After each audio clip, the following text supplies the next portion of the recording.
जैसा कि आपके इल्म में है कि कल पाकिस्तान में कई मकामात पर चेयरमैन बिलावल भुट्टो ज़रदारी साहब की हिदायत पे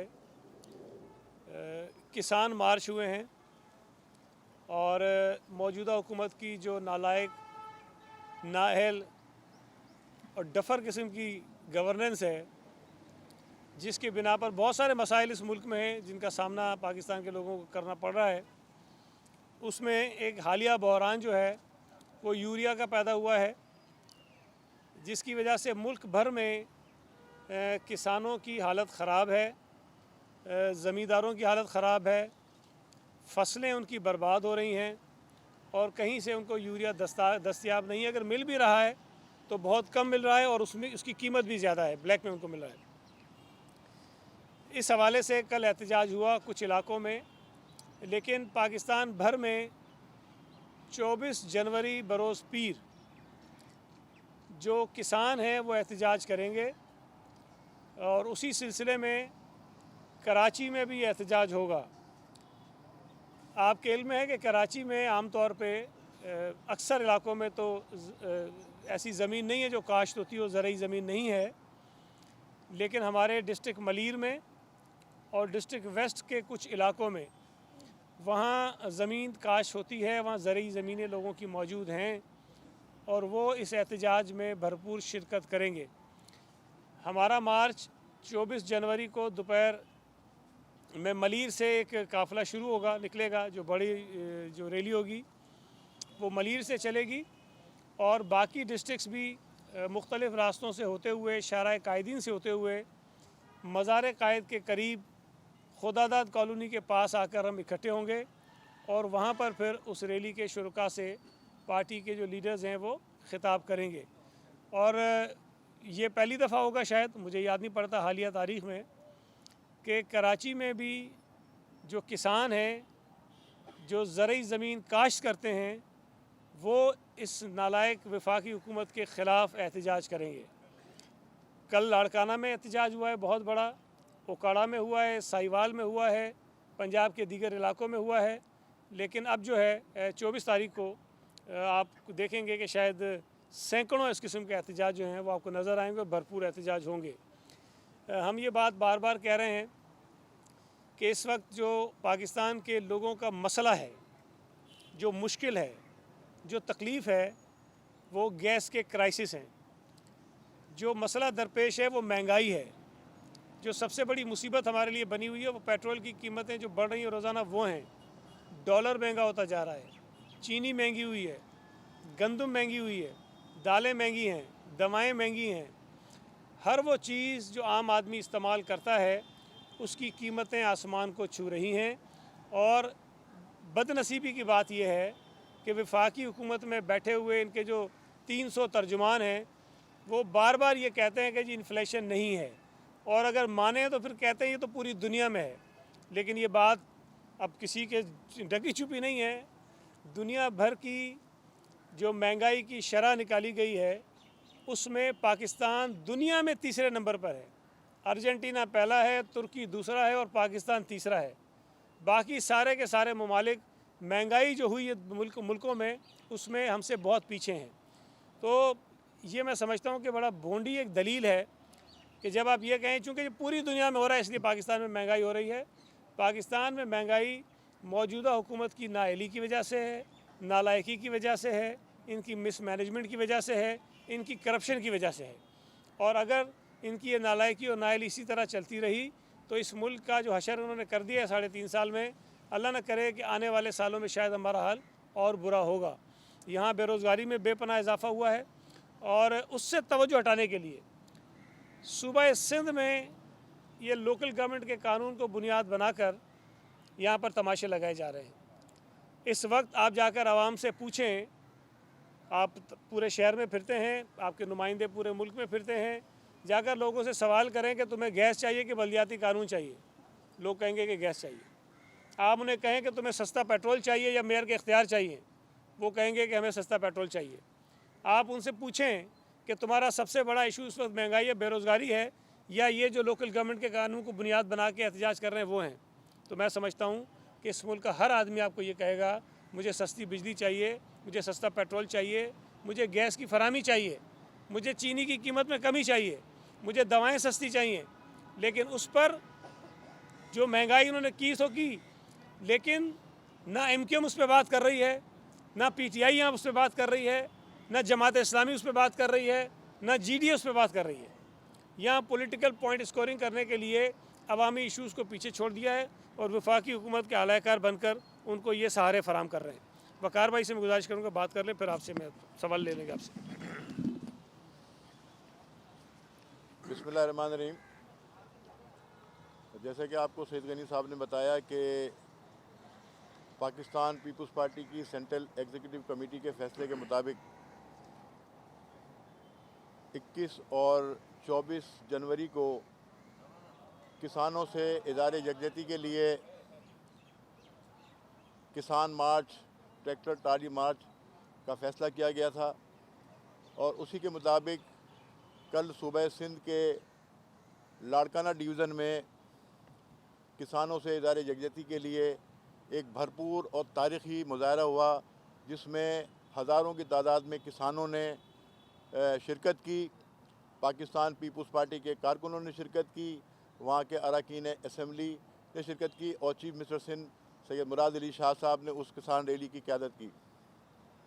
इसी तनाजुर में और इसी सिलसिले को आगे बढ़ाते हुए सूबे सिंध के 5 डिवीज़नल हेडक्वार्टर्स के अंदर, जिसमें Karachi division, Hyderabad division, Mirpur division, शहीद बेनज़ीराबाद डिवीज़न और सखर डिवीज़न में 24 जनवरी को किसान ट्रैक्टर रैली का इनेकाद किया जाएगा, जिसमें डिवीज़न भर से किसान जो हमारे ख़ास तौर पे हमारे कराची में, क्योंकि ज़रई ज़मीनें जो हैं मलीर ज़िले में हैं, तो मलीर से हमारा एक बहुत बड़ा जुलूस जो है किसानों का, कल वो जो सईद गनी साहब ने आपको बताया कि खुदाज़ाद कॉलोनी के मुकाम पर नज़म बाज़ार कायद पे पहुँचेगा।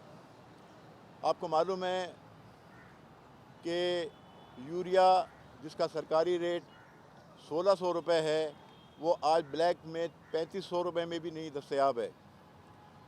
आपको पता है कि पंजाब में गुज़िश्ता साल किसानों ने बहुत बड़ा एहतजाज किया। पूरे पंजाब के किसान जो है वो पंजाब लाहौर में जमा हुए और जिस तरीके से इस हुकूमत ने तमाम शोबों को तबाह किया है और बिलखुसूस इन किसानों को कुचल के रख दिया है। आज किसान, आबादगार, ज़मींदार अपनी फसल के लिए, खाद के लिए मारे मारे फिरते हैं, लेकिन गरीब को खाद जो है वो 3500 रुपये ब्लैक में भी दस्तयाब नहीं है। खुसरो बख्तियार साहब जो वफाकी वज़ीर हैं, उन्होंने इल्ज़ाम लगाया कि पीपल्स पार्टी की सूबाई हुकूमत ने खाद जो है अफ़गानिस्तान स्मगल कर दी। ये बात वही है जैसे इमरान खान जापान और जर्मनी की सरहद को मिलाते हैं, जैसे सिंध की और अफ़गानिस्तान की सरहद को मिला दिया गया। कहाँ सिंध, कहाँ अफ़गानिस्तान? अगर अफ़गानिस्तान से यहाँ से खाद स्मगल हुई तो क्या इनके वफाकी इदारे सो रहे थे? कस्टम इंटेलिजेंस जो है वो जामा किलात में गरीब दुकानदारों पे छापा मारकर कपड़ा तो बरामद करती है, लेकिन उनको खाद कैसे नज़र नहीं आई। तो ये सारी बातें अपनी अटेंशन डाइवर्ट करने के लिए, अपने इल्ज़ाम दूसरे पे डालने के लिए जो है ये इस तरह की बातें की जाती हैं। तो इस हुकूमत के ख़िलाफ़ जिस तहरीक का आगाज़ हम कल 21 जनवरी से कर चुके हैं, इंशाअल्लाह 27 फरवरी को पाकिस्तान पीपल्स पार्टी का एक अज़ीमुश्शान लॉन्ग मार्च का भी इनेकाद इसी मज़ार कायद से होगा, जिसकी क़यादत चेयरमैन गुलाब भुट्टो ज़रदारी करेंगे और ये सिंध के मुख्तलिफ़ अज़ला से गुज़रता हुआ इंशाअल्लाह ये इस्लामाबाद पहुँचेगा और ये तारीख़ी लॉन्ग मार्च होगा और इंशाअल्लाह ये फ़ैसला कुन लॉन्ग मार्च होगा, जिसके बाद इस हुकूमत के ख़ात्मे का दिन करीब हो जाएगा। शुक्रिया। 2-3 अच्छा।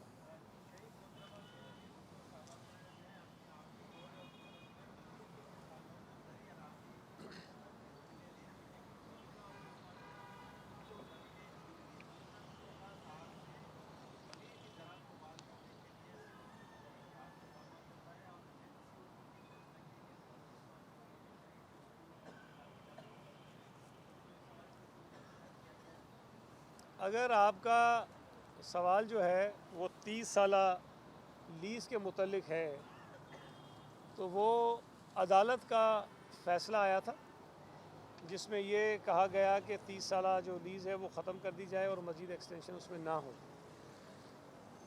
30 साल लीज़ देने का बुनियादी तौर पर जो मंसूबा था उसकी वजूहत भी यही थी कि वो लोग जिनके पास और कोई ज़रिया माश नहीं होता उन्हें सरकारी ज़मीन काश्त करने के लिए दी जाए, पोल्ट्री फार्म के लिए दी जाए, किसी ऐसे मकसद के लिए जिससे वो ज़मीन को इस्तेमाल करके मुल्क की मईशत में भी हिस्सा डाल सकें और अपना घर गार भी चला सकें। लेकिन अगर अदालत का एक फ़ैसला आ जाए कि जी 30 साल लीज़ आपने एक्सटेंड नहीं करनी, तो मेरा ख़्याल है कि शायद हुकूमत के लिए थोड़ी मुश्किल होती है।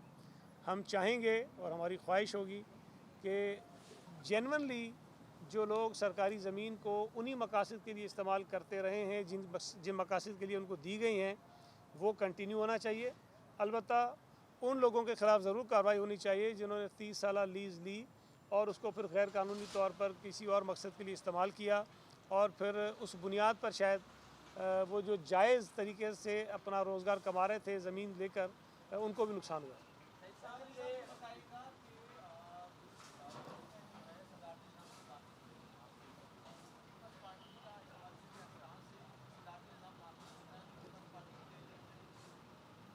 यार ये नए नए शोशे छोड़ दिए जाते हैं और मैंने अभी आपको कहा ना कि ये वफाकी हुकूमत बाकी तो हर काम में नालायक नाहल है, लेकिन लोगों की अटेंशन डाइवर्ट करने के लिए इस तरह मतलब बेपर की जो चीज़ें लेकर आ जाते हैं उसमें बड़े माहिर हैं। ये एक बेतुकी छोड़ते हैं और उसके बाद सारे ड्रम बजाते हैं।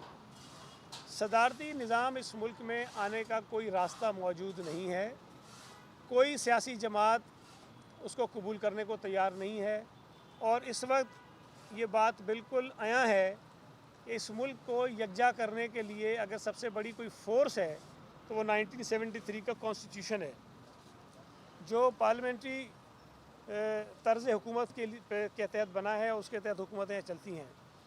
एक ऐसी चीज़ जिस पर चारों सूबे मुत्तफ़िक हैं, जिस पर मुल्क की तमाम बड़ी सियासी जमातें मुत्तफ़िक हैं, जिस पर तजर्बात बहुत सारे हमारे मुल्क में हैं, उन तजर्बात से कुछ सीखने के बाद एक आइन बना है। अगर उससे छेड़खानी करके कोई नई शरारत करने की कोशिश की जाएगी तो ये शायद किसी एक आध फ़र्द को फ़ायदा पहुंचाने की कोशिश तो ज़रूर हो सकती है, इससे मुल्क को नुकसान होगा और मैं ये समझता हूँ कि मुल्क का नुकसान ना इस मुल्क की सियासी जमातें बर्दाश्त कर सकेंगी, ना अदालतें बर्दाश्त कर सकेंगी और ना ही कोई और शख्स इसकी इजाज़त दे सकता है। ये एक शोशा है और ये शोशा उसी तरह मर जाएगा जिस तरह और शोशे उन्होंने छोड़े। नहीं, अव्वल तो देखें, अब शोशा है ना, अब शोशे पे क्या रद्द-ए-अमल देंगे। जब अमली तौर पे कोई कोशिश होगी तो ज़रूर उस पर बात होगी, लेकिन अभी शोशा है, ये शोशे के अलावा कुछ नहीं है। दूसरा एक सवाल आया था स्कूलों के हवाले से। देखिए NCOC इस वक्त फ़ैसले कर रही है और सुप्रीम कोर्ट के फ़ैसले के मुताबिक NCOC का जो फ़ैसला होता है उसको तमाम सूबों ने मानना है। अगर NCOC अपने फ़ैसले में ये कहे कि इस फ़ैसले के मुतालिक जो है वह हतमी फ़ैसला सूबे करेंगे तो वो एक अलग बात है। तालीमी इदारों के हवाले से जो बात की गई है, अब उसकी यकीनन एजुकेशन डिपार्टमेंट उस पर उसको देखेगा कि हमने क्या करना है, लेकिन एक बात तो तय है कि बहुत नंबर्स जो हैं वो कोविड के बहुत ज़्यादा बड़े हैं, जो तशवीशनाक बात है। उस हवाले से कोई ना कोई रिस्ट्रिक्शंस जो हैं वो ज़रूर होनी चाहिए। हमने देखा है कि आम तौर पे जो लोग हैं वो उसमें एहतियात नहीं कर रहे जितनी एहतियात उनको करनी चाहिए। ये बता दें सही भाई, कल खान साहब ने अपनी माशी टीम को तो मुबारकबाद दी और कहा है कि लोगों की आमदनी में इजाफा हुआ है और ये उनकी 3 साल कारकर्दगी के समरात है। दूसरी तरफ आप दूसरा मंजर पेश कर रहे हैं। इसके अलावा साथ साथ वो इकबाल गोट वाला सवाल है, क्योंकि सोशल मीडिया पे बड़ा चल रहा है कि वो इकबाल गोट नहीं था, अल्लामा इकबाल के नाम पे था, तो आप ये तारीख को मत क्यों कर रहे हैं? पहली बात तो पहले ही मैं कर दूँ, चूँकि इसका मुख्तसर सा जवाब है। देखें, अल्लाह का शुक्र है, जो लोग मुझे जानते हैं, मैं कभी भी हवा में बात नहीं करता। MQM ने एक प्रेस कॉन्फ्रेंस की, उन्होंने कुछ नामों को मुतनाज़ा बनाने की कोशिश की और मैंने प्रेस कॉन्फ्रेंस में उसकी वजाहत की। मैं जब कह रहा हूँ कि वहाँ इकबाल गोट था, इकबाल गोट है और फिर उसके बाद गुलशन इकबाल वहाँ बना है और इसकी चीज़ें भी हैं। अगर किसी को ज़्यादा एतराज़ है, परेशानी है, तो मैं तो चैलेंज कर रहा हूँ भाई, उसी तरह प्रेस कॉन्फ्रेंस करके मुझे झुटलाएं ना। ये सोशल मीडिया पे इधर उधर उसको छोड़ दें, मैं भी इग्नोर करता हूँ, आप भी इग्नोर करें। मैं फिर कह रहा हूँ इकबाल गोट वहाँ पे था, इकबाल गोट आज भी मौजूद है और वहाँ जो लोग रहते हैं उस इलाके में जहाँ इकबाल गोट था, उनके जो घरों के आज भी डॉक्यूमेंट्स हैं, आज भी कागजात हैं, उनके ऊपर इकबाल गोट लिखा हुआ है। तो ये कह देने से किसी के कुछ नहीं हो जाता। हकीकत जो है, तारीख जो है, उसको कोई जुटला नहीं सकता। दूसरी जो बात आपने कही वो बड़ी इंपॉर्टेंट है। देखें, असम्बली में खड़े होकर इमरान खान या उसकी जो वो ये भोंपों की टीम है, वो जो मर्जी चाहे कहती रहे।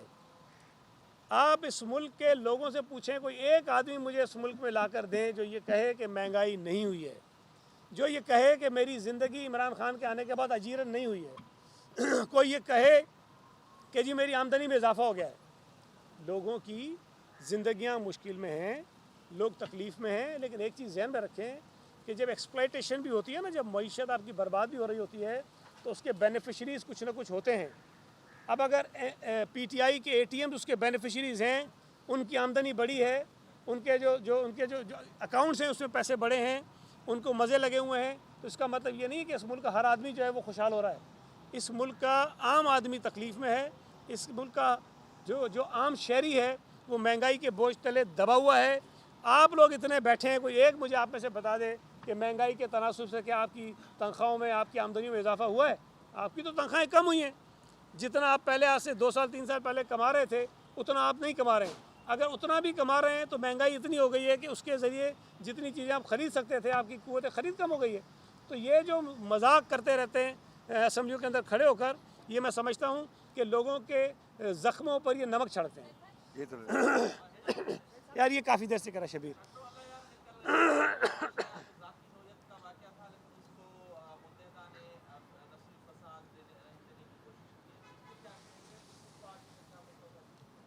देखिए, पीपल्स पार्टी का मौक़िफ़ तो मैं अभी इस पर नहीं कहूँगा। जो सिंध हुकूमत के हवाले से मैं बात करूँ कि जो वाक़या टंडोला यार में हुआ, जिसकी तफसीलात जो मैंने ली हैं, जिस शख्स का कत्ल हुआ कल अदालत में सुबह, वो भी एक कत्ल के मुकदमे में वहाँ पेश हुआ था, वो ज़मानत पर था, और जिस शख्स ने उसको मारा है उसके भाई के कत्ल का केस उसके ऊपर है।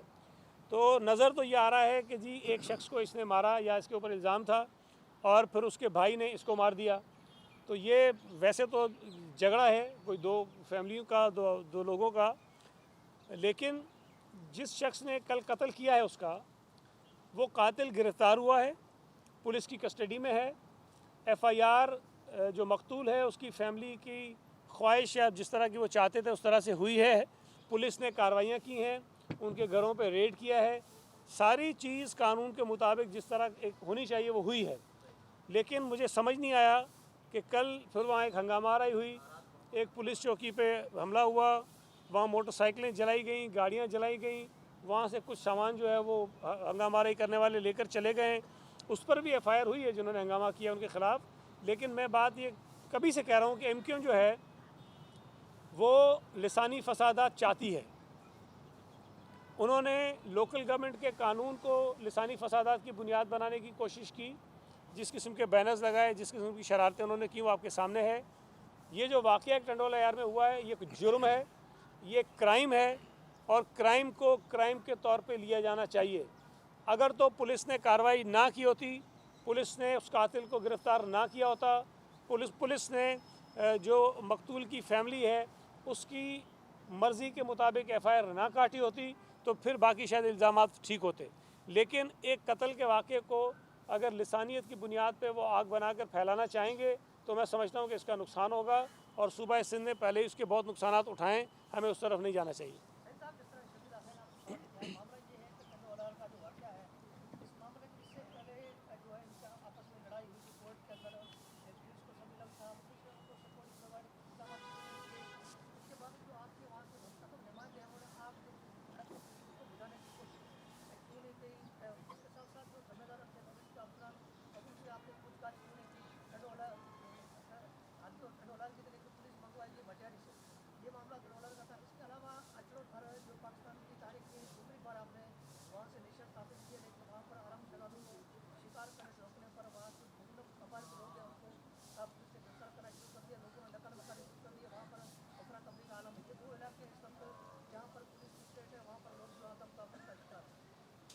देखें, टंडोला यार के वाक़े पे मैं अब तफसील से बता चुका हूँ, लेकिन एक चीज़ आपने बीच में कही कि वहाँ मटियारी से जो है वो पुलिस को क्यों बुलाया गया था, तो मैं गुजारिश कर दूँ कि जो मकतूल की फ़ैमिली थी उन्होंने पुलिस के कुछ ऑफिसर्स के ऊपर अदम एतमाद का इजहार किया था कि शायद उनको एतमाद नहीं था कि ये काम ठीक करेंगे। लिहाजा किसी और डिस्ट्रिक्ट से फिर कुछ पुलिस ऑफिसर्स को बुलाकर ये काम सौंपा गया ताकि मकतूल की जो फैमिली है वो सेटिस्फाई हो सके। तो ये कोई ऐसी अजीब बात नहीं है, अगर उनका एतराज़ था तो उसको मद्देनज़र रख के ये किया गया। दूसरी जो आपने शिकार की बात की, इसको हम देख रहे हैं और ये बुनियादी तौर पर तो जो शिकार होता है उसकी कानून के मुताबिक इजाज़त दी जाती है। कुछ मखसूस इलाके हैं जिसमें इजाज़त दी जाती है। अगर उन इलाकों के अलावा कहीं पे ये शिकार किया जाता है तो वो गैर कानूनी तस्वुर होता है और उसके फिर कार्रवाई हो सकती है कानून के मुताबिक गैर कानूनी शिकार के नतीजे में। तो ये सारी चीज़ें इतनी सीधी नहीं होती कि कोई अचानक से आ गया हो कुछ हुआ होगा। हमें ये सारी चीज़ें देखनी है, उसके बाद इस पर हम कोई राय दे देंगे। कल अली जैदी लाड़काना पहुंचा है, उसने ये दावा किया है कि यहाँ पे जरदारी टोले का कब्जा है, वो कब्जा छुड़ाएंगे, सिंध के लोगों को अब दिलवाएंगे। यार फ़िलहाल तो इस मुल्क के अवाम जो हैं वो इमरानी सर्कस के जो जोकर हैं उनसे छुटकारा हासिल करने की कोशिशों में है। और आप ये देख लें कि मुल्क भर में पाकिस्तान पीपल्स पार्टी ने जब जब पेट्रोल की कीमतों में इजाफे के ख़िलाफ़, महंगाई के ख़िलाफ़, गैस की किल्लत के ख़िलाफ़, यूरिया की किल्लत के ख़िलाफ़ जो कल हुए, जहाँ जहाँ मुजाहरे किए हैं, अवाम ने भरपूर उसमें शिरकत की है। अब अली जैदी टाइप किस्म के जो लोग हैं जिनके मुतालिक मैं कुछ नहीं कहता, वो जो अहमद जवाद इनके इंफॉर्मेशन सेक्रेटरी हैं पीटीआई के साबिक, जो वो कह रहे हैं उसका जवाब मैंने अभी तक नहीं सुना अली जैदी के मुंह से कि वो उनका क्या जवाब इस पर है। वो लाड़काना जाएं, हैदराबाद जाएं, सखर जाएं, घोटकी जाएं, जहाँ जाना चाहते हैं जाएं, ये उनका मुल्क है, उनको जाना भी चाहिए। लेकिन इंतखाबात में जिस किस्म की ज़िल्लत पीटीआई के नसीब में आ रही है, चाहे वो कराची के कैंटोनमेंट के इलेक्शन हो, PS 88 के कराची मलीर के इलेक्शन हो, NA 249 बल्दिया कराची के इलेक्शन हो, उमरकोट के इलेक्शन हो, सांगड़ के इलेक्शन हो, थरपारकर के इलेक्शन हो, पीटीआई के नसीब में ज़िल्लत लिखी हुई है। और लोगों की जो राय होती है उसका बेहतरीन तरीका वोट है, जिससे आप जज कर सकते हैं कि लोग किसके साथ खड़े हैं और किसकी कारकर्दगी से मुतमईन हैं कि नहीं है। तो पीटीआई अल्लाह के फ़ज़ल से जितनी ज़िल्लत उनके नसीब में लिखी है उससे ज़्यादा पा रही है और आइंदा आने वाले दिनों में पाती रहेगी।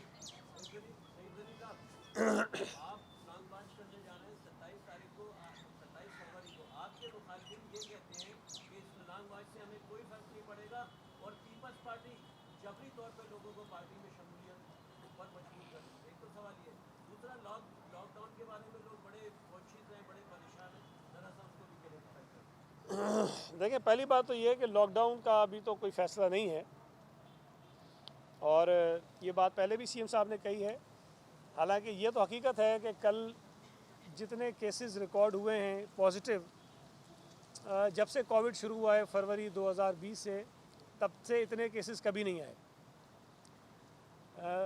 लेकिन जो हॉस्पिटल्स के ऊपर प्रेशर था शुरू में, अल्लाह का शुक्र है वो प्रेशर इस वक्त अभी भी नहीं है। दो वजूहत हैं उसकी। एक तो वैक्सीनेशन लोगों ने करा ली है, तो जिनको कोविड हो भी रहा है तो इतना वो उनको अफेक्ट नहीं कर रहा।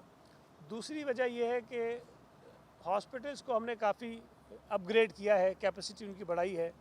तो इस वक्त फ़िलहाल लॉकडाउन की कोई सूरत हाल नहीं, लेकिन खुदा ना करे अगर हालात बहुत ख़राब हो जाते हैं तो फिर कोई चॉइस नहीं रहेगी आपके पास कि आप इस पर सख्ती करने जाएं। जो लॉन्ग मार्च की बात कर रहे हैं, देखिए पीपल्स पार्टी का लॉन्ग मार्च जो है वो आप देखेंगे कि शायद आपको ऐसा लॉन्ग मार्च कभी नज़र नहीं आया होगा जितना ऑर्गेनाइज और जितने बेहतर तरीके से ही होगा और जितनी बड़ी तादाद लोगों की इसमें शरीक होगी कि कराची से हम चलेंगे और इस्लामाबाद पे जाएंगे और इंशाल्लाह ताला इस हुकूमत को फारिग करेंगे। मुझे ये बात समझ नहीं आई कि जबरी तौर पर पार्टी में शामिल कराने वाली एक नई मैंने ये बात सुनी है कि वो कौन से लोग हैं जिनको जबरी तौर पर शामिल करवाया जा रहा है। लोग खुशी से पीपल्स पार्टी में आ रहे हैं। हमारे पास वक्त नहीं है कि हम उनकी ज्वाइनिंग्स के लिए टाइम निकाल सकें। मैं फिर कह रहा हूँ कि जब चाहेंगे, जिस वक्त चाहेंगे, पीटीआई के सिटिंग MPs और MNAs को पार्टी में शामिल करवा सकते हैं जिस दिन चाहेंगे, और वो भी हमारी मर्ज़ी है जब चाहें, और पीटीआई को एक बहुत बड़ा झटका जो है लगा सकते हैं सर।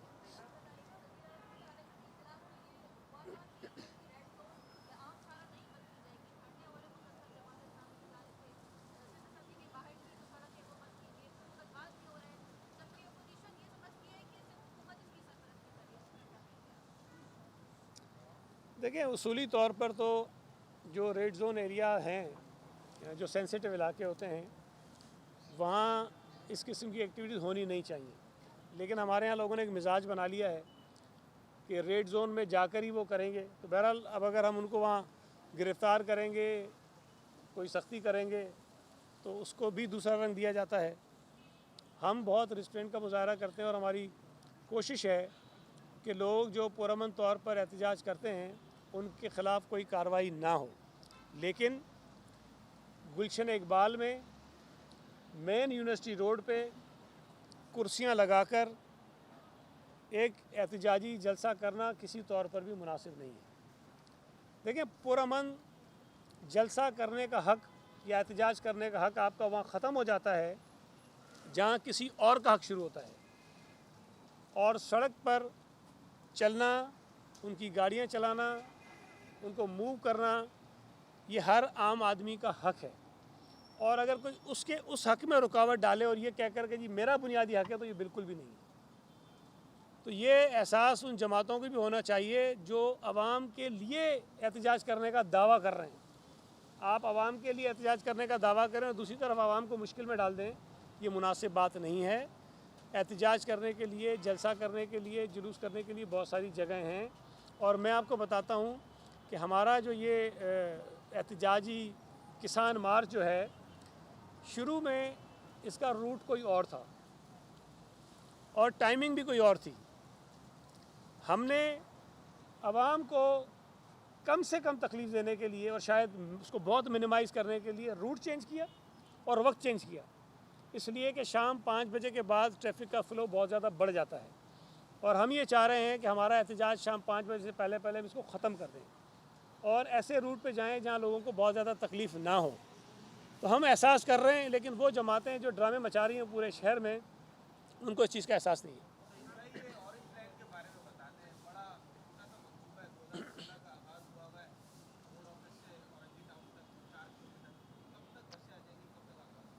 देखिए, बसें तो इसकी ग्रीन लाइन के साथ ही इनको लानी थी। फेडरल गवर्नमेंट ने जो प्रोक्योरमेंट की है वो इसलिए कि पहले आपको पता है कि ग्रीन लाइन की बसेस भी सिंध हुकूमत ने लानी थी, इंफ्रास्ट्रक्चर फेडरल गवर्नमेंट ने बनाना था। फिर उनके पास कोई सेविंग्स हुई तो उन्होंने कहा कि ये बसेस भी हम प्रोक्योर कर लेते हैं। चूँकि ऑरेंज लाइन की बसों की तादाद बहुत कम है, तो ये बहुत अजीब सा होता कि हम अलग से प्रोक्योर करते, वो अलग से करते। तो जब ग्रीन लाइन की प्रोक्योरमेंट उन्होंने शुरू की तो हमने ये प्रोक्योरमेंट भी उनको दे दिया, उसके पैसे हम दे चुके हैं। तो बसें तो उनको पता होगा आई हैं नहीं आई हैं, कब आ रही हैं, कब शुरू करेंगे। जो इंफ्रास्ट्रक्चर है वो काफ़ी हद तक मुकम्मल है।